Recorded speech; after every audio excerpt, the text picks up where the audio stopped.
یہ کئی لوگوں سے جب ہم بات کرتے ہیں کہ یہ میلاد کا جلوس ہے تو یہ تو نبی پاک کے زمانے میں نہیں تھا، یہ اذان سے اول آخر صلاۃ و سلام ہے، یہ بھی نبی پاک کے زمانے میں نہیں تھا، یہ مرنے کے بعد تیجا ساتہ 40واں یہ رسمیں کل خانیاں قرآن خانیاں یہ بھی نبی پاک کے زمانے میں نہیں تھیں، جنازے کے بعد دعا مانگنا یہ بھی نبی پاک سے ثابت نہیں ہے۔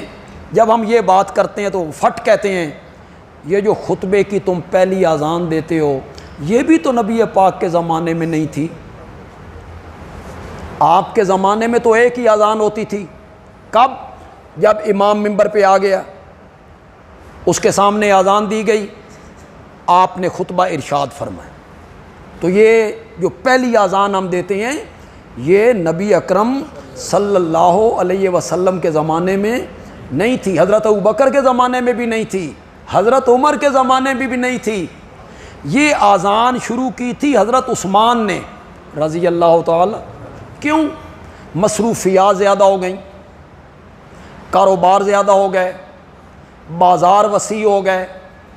تو پہلے تو یہ ہوتا تھا کاروبار محدود ہیں، مصروفیات تھوڑی ہیں، لوگ فوراً جمعے کے لیے آ گئے، پہلی اذان ہو گئی، پھر مصروفیات جب بڑی لوگوں کو پتہ ہی نہ چلا کہ جمعے کا ٹائم ہو گیا ہے تو حضرت عثمان نے پہلی اذان شروع کروائی، یہ اطلاع دینے کے لیے بھئی اپنے اپنے کام چھوڑو کہ ہن جمعے واسطے انہوں نے یہ اذان دلوائی۔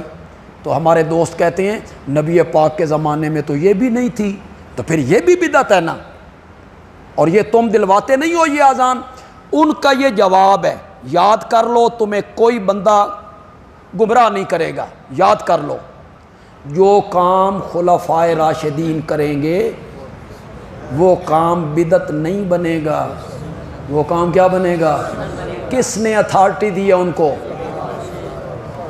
اس کو قیاس کرتے ہو اپنی بدعات پر، جو تم بدعات کر رہے ہو اس پر یہ دلیل دیتے ہو کہ حضرت عثمان نے اذان شروع کروائی تھی تو یہ بھی بدعت ہونی چاہیے۔ یہ بدعت نہیں ہے، یہ حضرت عثمان کا عمل ہے، اور میرے آقا نے فرمایا میری سنت پہ بھی عمل کرو اور میرے خلفائے راشدین کی سنت پہ بھی کیا کرو۔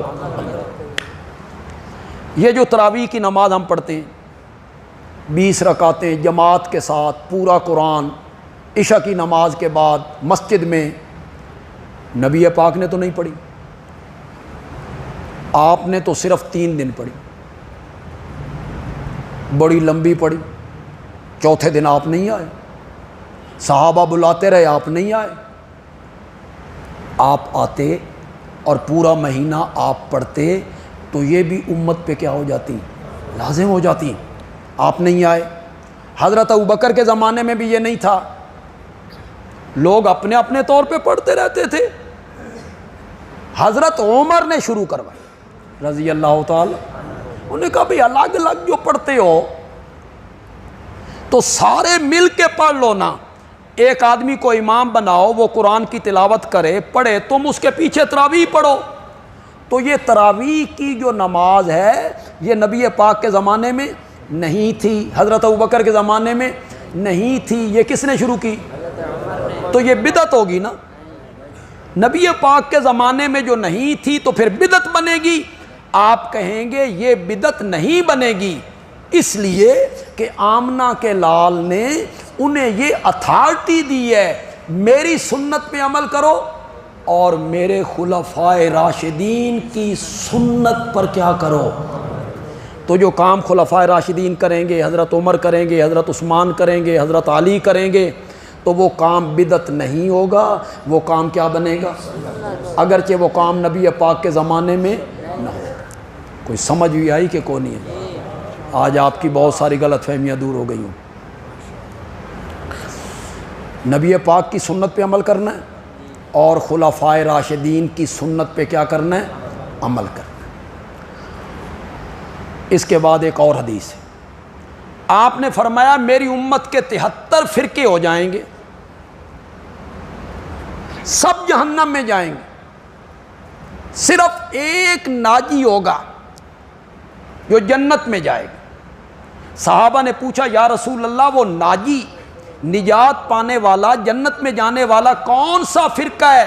آپ نے فرمایا ما انا علیہ و اصحابی، وہ فرقہ وہ ہوگا جو اس رستے پہ چلا جس رستے پہ میں چلتا ہوں اور جس رستے پہ میرے صحابہ چلتے ہیں۔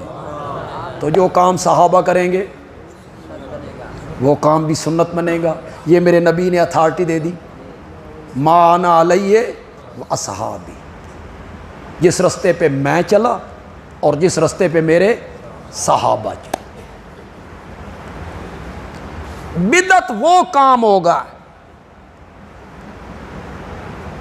جو نبی اکرم صلی اللہ علیہ وسلم کے زمانے میں بھی نہیں تھا، خلفائے راشدین کے زمانے میں بھی نہیں تھا، صحابہ کے دور میں بھی نہیں تھا۔ نہ صحابہ نے کیا، نہ خلفائے راشدین نے کیا، نہ خود آفتاب نبوت نے کیا۔ وہ کام دین سمجھ کے، کیا سمجھ کے؟ دین سمجھ کے۔ میری یہ ذرا جو میں شرط لگا رہا ہوں، قید لگا رہا ہوں، اس کو ذرا ذہن میں رکھیں۔ ہر وہ نیا کام، ہر نیا کام نہیں، ہر وہ نیا کام جسے دین سمجھ کے کیا جائے، کیا نیکی سمجھ کے کیا جائے، دین سمجھ کے کیا جائے، جس کام کا ثبوت نبی پاک سے نہیں، صحابہ سے نہیں، خلفائے راشدین سے نہیں، آج اس کام کو دین اور نیکی سمجھ کے کیا جائے گا تو وہ دین نہیں بنے گا، بدعت ہوگی۔ کیا بنے گی؟ یہ جو میں نے قید لگائی، ہر نیا کام نہیں، ورنہ تو بدعت کا معنی یہی ہے، نیا کام۔ بدعت کا معنی کیا؟ نیا کام۔